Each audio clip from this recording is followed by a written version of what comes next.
आमच्यापेक्षा ज्येष्ठ आहात, नेते आहात आणि आम्ही ज्या कॅबिनेटमध्ये काम करतो त्याचे तुम्ही प्रमुख आहात. तुमच्याविषयी आदरभावच नेहमी येतो, पण आज ममत्व भाव येतोय.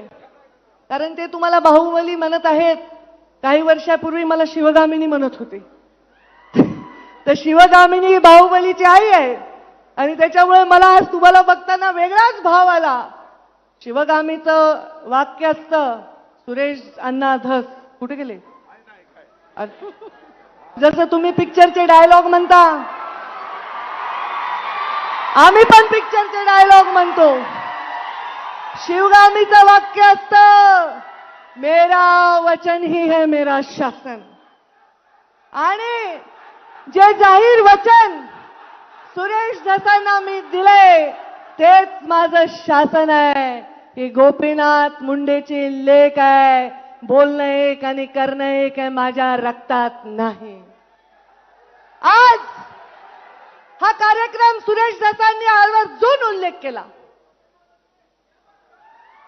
काय उल्लेख केला? 2003 मधला उल्लेख केला.